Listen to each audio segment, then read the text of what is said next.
Friends, I'm Shahid Ali in biology MD-CAT। आज अभी हम यहाँ सेल बायोलॉजी उसका जो यूनिट नंबर 1 है, उसका जो पोर्शन नंबर 1 है MD-CAT बायोलॉजी के अंदर, उसमें लेक्चर नंबर 2 की तरफ चलते हैं। लेक्चर नंबर 2 इसके अंदर हमारे जो लर्निंग आउटकम्स हैं सेल बायोलॉजी यूनिट 1 उसका लेक्चर नंबर 2। तो इसके अंदर जो हमारे लर्निंग आउटकम्स हैं, उन लर्निंग आउटकम्स के अंदर हम यहाँ डिस्कस करेंगे about different terms like diffusion, facilitated diffusion, active transport, osmosis, endocytosis and exocytosis. Same like that, we will discuss the explanation of structural models of plasma membrane and its functions। तो इसके बारे में आज हम discuss करते हैं। तो discuss करने के लिए हम मूव करते हैं अगली नेक्स्ट स्लाइड्स की तरफ। तो यहाँ सबसे पहले ना हम प्लाज्मा मेम्ब्रेन पे बात करेंगे। Plasma membrane is also called as cell membrane, plasmalemma और सेल सरफेस मेम्ब्रेन। ये डिफरेंट नेम्स हमारी टेक्स्ट बुक्स के अंदर इस्तेमाल हुए हैं। अगर हम इसकी पोजीशन को देखें, it is present, it is the outer most boundary in the animal cell while it is present next to the cell wall in the plant cells। Inner होती है, but it is the boundary of the protoplasm। protoplasm means cytoplasm and nucleus are collectively called as protoplasm। और इनका जो combination है protoplasm के बाहर cell membrane है, और इन तीनों चीज़ों को मिलाकर हम प्रोटोप्लास्ट कहते हैं। ऑलमोस्ट 7 नैनोमीटर थिक होती है। ये कुछ जनरल इन्फॉर्मेशन थी इसके बारे में। देन आगे इसकी केमिकल कॉम्पोजिशन को देखते हैं। तो इसकी केमिकल कॉम्पोजिशन के अंदर proteins that are about 60 to 80%। Major contribution है प्रोटीन्स का, जो कि यहाँ पेरिफेरल भी हो सकती हैं और एक्सट्रिंसिक या इंटीग्रल भी हो सकती हैं, जो आर पार नहीं होती, जस्ट सरफेस जो आर पार होती हैं इंटीग्रल प्रोटीन्स हैं, और पेरिफेरल प्रोटीन जो कि आर पार होती हैं। देन आगे लिपिड्स हैं, जो कि 20 to 40% सेकेंड मेजर क्वांटिटी है, जो कि फॉस्फोलिपिड्स भी होते हैं, जो कि मेजर फ्रेमवर्क बनाया करते हैं, और उसके साथ साथ स्टीरोल लाइक कोलेस्ट्रॉल, जो कि यूकैरियोटिक सेल मेम्ब्रेन के अंदर पाया जाता है, प्रोकैरियोटिक सेल मेम्ब्रेन के अंदर नहीं होता। ये लेक्चर नंबर 1 के अंदर हमने इस बात को डिस्कस भी किया था। यहाँ हम मज़ीद देखेंगे carbohydrates, these are present in small quantities, जो कि ग्लाइकोलिपिड्स एंड ग्लाइकोप्रोटीन्स की फॉर्म में होते हैं, जो कि एक्स्ट्रा सेलुलर मैट्रिक्स के तौर पे कंसिडर किए जाते हैं, जो कि सेल मेम्ब्रेन के बाहर वाली साइड पर, सेल की बाहर वाली साइड पर ये पाए जाते हैं। देन आगे यहाँ एक छोटा सा सिलसिला जो है ना वो मौजूद है, जिसमें ये देखा गया कि ये जो मॉडल्स हैं, 2 किस्म के मॉडल जो है ना यहाँ मेजरली अवेलेबल हैं। एक यूनिट मेम्ब्रेन मॉडल है, एक फ्लूइड मोज़ेक मॉडल है। यूनिट मेम्ब्रेन मॉडल जो है ये डॉसन एंड डैनियल, जिसके अंदर ये कहा गया there is a lipid bilayer sandwiched between 2 protein layers. तो लिपिड बाइलेयर ये है जी, लिपिड बाइलेयर। इस लिपिड बाइलेयर के इर्द गिर्द ना यहाँ ये प्रोटीन की लेयर मौजूद है, जिसने इसे लिपिड बाइलेयर को सराउंड किए हुए होता है। तो ये कहा गया यहाँ पे जो कोई इतना एक्सेप्टेबल नहीं था। देन फ्लूइड मोज़ेक मॉडल जो है ना वो पेश किया गया, जो कि सैंगर और निकोलसन ने पेश किया। यहाँ ये कहा गया there is a sea of lipids. इस तरह से ये लिपिड्स हैं, यहाँ ये लिपिड्स हैं। इन लिपिड्स के अंदर ये प्रोटीन के मॉलिक्यूल यहाँ ऐसे एम्बेडेड हैं, आर पार हैं, जो कि पेरिफेरल प्रोटीन्स भी हो सकती हैं, इस तरह से आर पार भी हो सकती हैं, और इस तरह इंट्रिंसिक भी हो सकती हैं, जो कि आर पार नहीं हुआ करती। और साथ में आप यहाँ पे गोल्डन कलर का देख सकते हैं, ये कोलेस्ट्रॉल है, इस तरह से ये वाला ये कोलेस्ट्रॉल है, जो कि लिपिड्स के यहाँ अंदर लिपिड बाइलेयर के अंदर तक ही ये महदूद होता है, in between the lipid bilayer. तो ये बात की गई यहाँ पे, जैसे ये कोलेस्ट्रॉल की मैं बात कर रहा हूँ।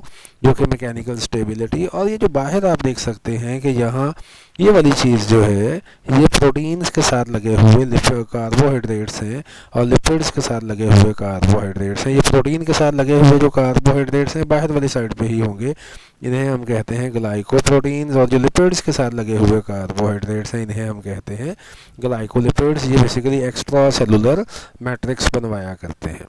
ये कुछ हमारी सिलेबस के अकॉर्डिंग जो है ना एक जनरल एनालिसिस जो है वो दिया गया। इसमें एक चीज़ और कि हाइड्रोफोबिक जो है ना वो यहाँ लिपिड बाइलेयर में हाइड्रोफोबिक अंदर वाली साइड पे होते हैं लेयर की, और हाइड्रोफिलिक हेड्स जो है ना ये बाहर वाली साइड पे होते हैं।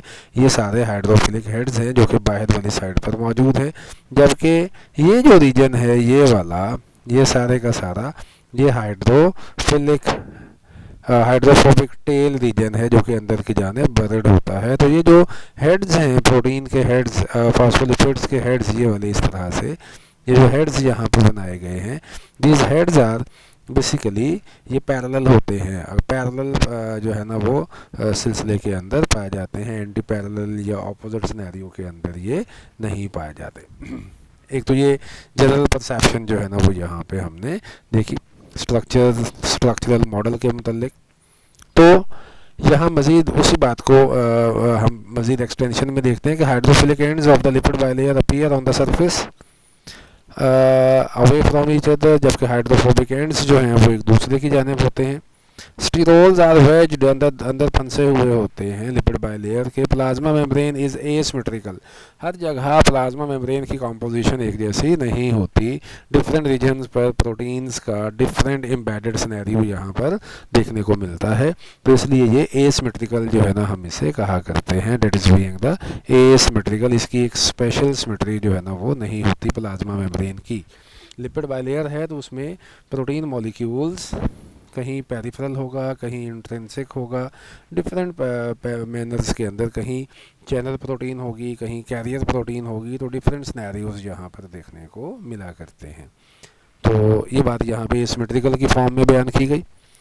देन आगे functions of the plasma membrane. यहाँ फंक्शंस की अगर हम बात करें तो यहाँ सबसे पहला जो फंक्शन है ये वाला, यहाँ vital role, most vital role ये ट्रांसपोर्ट ऑफ मटेरियल्स है।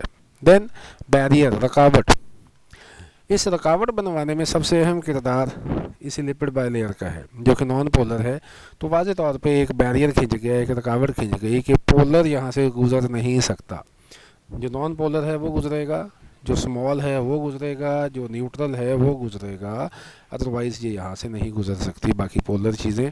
तो बैरियर बन गया। इसी वजह से हम इसे डिफरेंशियली परमिएबल, सेलेक्टिवली परमिएबल, कुछ चीज़ों को इजाज़त है कुछ को इजाज़त नहीं है, डिफरेंशियली जो कि कंसंट्रेशन ग्रेडियंट डिफरेंस जनरेट करवाएगा बाहर और अंदर के दरमियान। और इसे जो है ना हम बाज़ औक़ात पार्शली परमिएबल भी कहते हैं। तो क्योंकि कुछ हिस्से इसके परमिएबल हैं कुछ हिस्से परमिएबल नहीं हैं, तो इसलिए हम इसे पार्शली परमिएबल भी कहते हैं। सेमी परमिएबल की टर्म जो है ना ये नॉन लिविंग मेम्ब्रेन जैसे कि डायलाइज़र के अंदर यहाँ इस्तेमाल होती है, तो यहाँ सेमी परमिएबल मेम्ब्रेन को इस्तेमाल किया जाता है। देन वही बात, लिपिड सॉल्युबल जो हैं वो इजीली क्रॉस कर जाएंगे, न्यूट्रल जो हैं वो इजीली क्रॉस कर जाएंगे। अच्छा, फिर आगे फंक्शंस ऑफ प्लाज्मा मेम्ब्रेन के अंदर conduction of the nerve impulse specially in the neuron and muscle cell, ये इसका एक इम्पॉर्टेंट कंसर्न है। देन आगे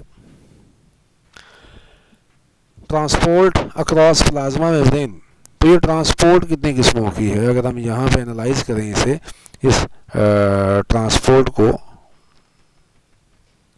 तो इस ट्रांसपोर्ट को एनालाइज किया जाए तो ये ट्रांसपोर्ट दो किस्म की है, एनर्जी रिक्वायर्ड है या एनर्जी जिसके अंदर रिक्वायर्ड नहीं होती। जहाँ एनर्जी रिक्वायर्ड है, ठीक है, ये वाला, तो उसे हम एक्टिव ट्रांसपोर्ट कहेंगे। अपहिल मूवमेंट होती है against the concentration gradient difference. लेकिन जहाँ ऐसा नहीं है वहाँ पर, ठीक है, एनर्जी रिक्वायर्ड नहीं है, पैसिव ट्रांसपोर्ट है, तो डाउन हिल मूवमेंट्स होती है अलोंग द कंसंट्रेशन ग्रेडियंट्स। अच्छा, फिर आगे यहाँ देखिएगा कि जो एनर्जी रिक्वायर्ड मूवमेंट्स हैं वो कैरियर प्रोटीन्स जैसे कि सोडियम पोटाशियम पंप आपने पढ़ा था, ये कैरियर प्रोटीन्स होती हैं। जबकि जो साइटोसिस है ये भी जो एंडोसाइटोसिस है या एक्सोसाइटोसिस है, ये भी एनर्जी रिक्वायर्ड कंसर्न्स होते हैं यहाँ पे।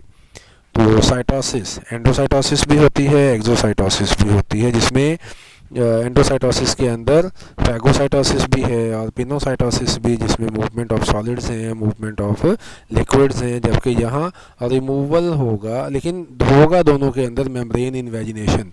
ये जो साइटोसिस है यहाँ मेम्ब्रेन इन्वेजिनेशन हुआ करती है, मेम्ब्रेन इन्वेजिनेट करेगी और वैक्यूल बनेगा। जबकि यहाँ पर हम देखते हैं कि सिंपल डिफ्यूजन है from high concentration to low concentration, लेकिन याद रखिएगा ये लिपिड्स में से हुआ करती है, लिपिड्स में से गुजरा करती है, जैसे हम पहले बात करके आए, न्यूट्रल और बाकी चीज़ें यहाँ से गुजरेंगी। फैसिलिटेटेड डिफ्यूजन जो है ये प्रोटीन्स की मदद से होती है, और ये ख़ास तौर पे चैनल प्रोटीन्स होती हैं, जैसे कि सोडियम गेट्स आपने न्यूरॉन्स के अंदर पढ़े थे, पोटाशियम गेट्स आपने पढ़े थे। तो ये बेसिकली फैसिलिटेटेड डिफ्यूजन के लिए होते हैं, और फैसिलिटेटेड डिफ्यूजन के अंदर एनर्जी जो है उसकी रिक्वायरमेंट नहीं होती। तो ये कैरियर और चैनल प्रोटीन्स के बारे में यहाँ बताया गया, हमने यहाँ मूवमेंट्स के बारे में देखा। देन आगे functions of the lipids in the plasma membrane. Plasma membrane में जो लिपिड्स होते हैं, सबसे पहले तो ये बात आ गई कि control the fluidity of the plasma membrane, जिसमें हमने ये भी पढ़ा कि alteration in the fatty acid nature concentrated से सैचुरेटेड से अनसैचुरेटेड की तरफ चलता है, ख़ास तौर पे जब ठंड बढ़ती जाती है तो प्लाज्मा मेम्ब्रेन लॉकअप ना हो जाए, तो इसकी यहाँ थर्मोरेगुलेशन के दौरान ना यहाँ हम देखते हैं कि ये सैचुरेटेड से अनसैचुरेटेड फैटी एसिड्स में बदलता जाता है। Then fluidity maintained by lipid components like phospholipids, glycolipids and cholesterol. Flexibility of membrane भी इन्हीं की वजह से जनरेट होती है, और बैरियर भी इन्हीं की वजह से जनरेट होता है, लिपिड्स की वजह से। हम पहले भी बात करके आए कि लिपिड्स ही बेसिकली बैरियर जनरेट करवाया करते हैं। देन आगे functions of proteins in the plasma membrane. तो इनका क्या काम है? ट्रांसपोर्ट, जैसे अभी कैरियर या चैनल प्रोटीन की हम बात कर रहे थे। देन एंजाइम्स, यहाँ एडिनाइलेट साइक्लेज एंजाइम है जो कि एटीपी को एडीपी में कन्वर्ट करता है, जब यहाँ मटेरियल स्पेशली जो हैं वो जो लिपिड सॉल्युबल, जो प्रोटीन सॉल्युबल चीज़ें हैं, जब उनको मूव करवाना होता है तो उसके लिए इस चीज़ का इस्तेमाल किया जाएगा। Then receptor molecules on the surface of the plasma membrane, ये भी बेसिकली प्रोटीन्स इन नेचर ही होते हैं of the different types of cells, जैसे लिवर सेल्स पे हैं, जैसे हड्डियों पे हैं, ये वाले कैल्शियम के लिए जो रिसेप्टर सेल्स होते हैं। Then antigens are also proteins in nature. Then आगे ये हमारा यहाँ तक का कंसर्न है आज का। Thank you.